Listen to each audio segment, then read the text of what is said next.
2 நாட்களுக்கு முன்னாடி கிறிஸ்துவ நல்லெண்ணக்க இயக்கத்தின் சார்பில்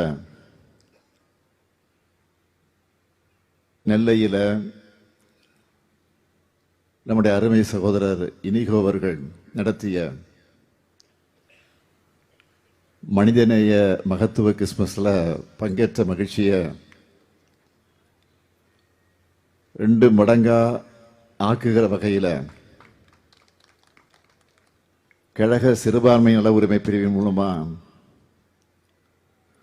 தம்பி சுபேர்கா நடத்தப்படக்கூடிய இந்த அன்பின் இனிய கிறிஸ்துமஸ் விழா பெருவிழாவை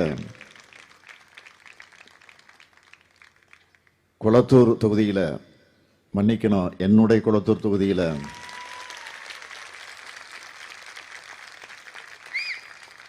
ஏற்பாடு செஞ்சிருக்காங்க.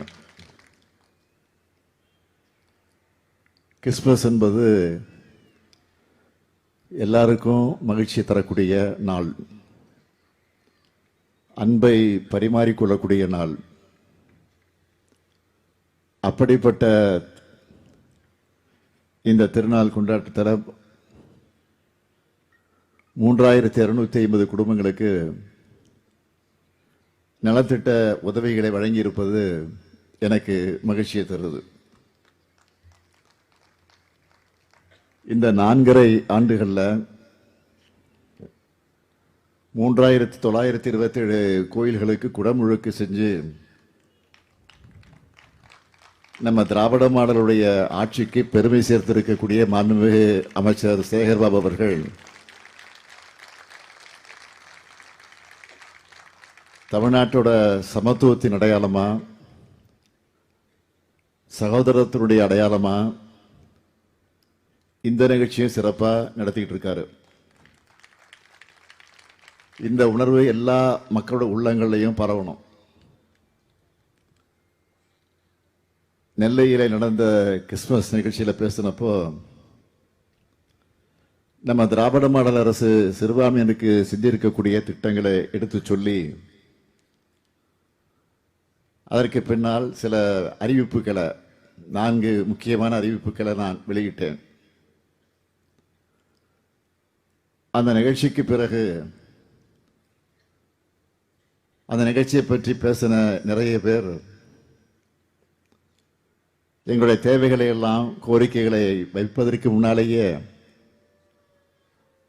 அதை உணர்ந்து செஞ்சு தரீங்கன்னு பாராட்டி பேசினாங்க. உங்களுக்காக நமது அரசின் மூலமா நாம உருவாக்கி இருக்கக்கூடிய திட்டங்களை நான் பல்வேறு மேடைகளில் பட்டியலிட்டு சொல்லிட்டு இருக்கிறேன். சிறுபான்மை மக்களோட நலன்களை பாதுகாக்கணும், உங்களோட வாழ்க்கையில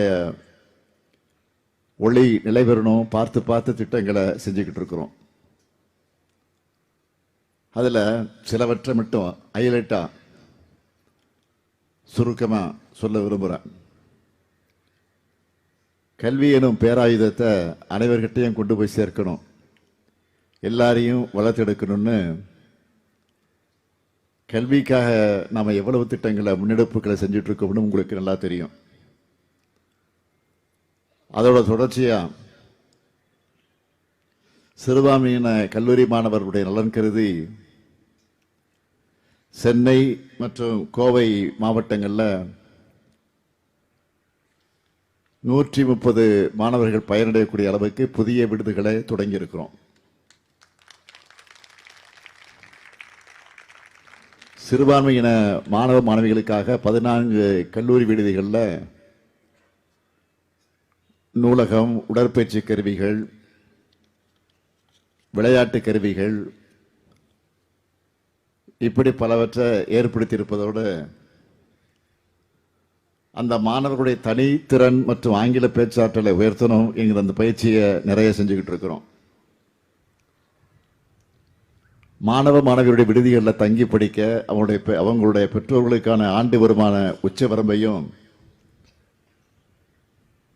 பல்வகை செலவின தொகையும் உயர்த்தி இருக்கிறோம். இதனால இதுவரைக்கும் 884 பள்ளி மாணவ மாணவியருக்கும் 3824 கல்லூரி மாணவ மாணவியருக்கும் பயனடைஞ்சிருக்கிறாங்க. கிராமப்புற மாணவிகள் இடைநிற்றல் இல்லாம கல்வி கற்கணும். அதற்காக 1,03,000 மாணவிகளுக்கு 6,57,00,000 ரூபாய் ஊக்கத்தொகை. வெளிநாடுகளில் உயர்கல்வி பயில சிறப்பான திட்டம்.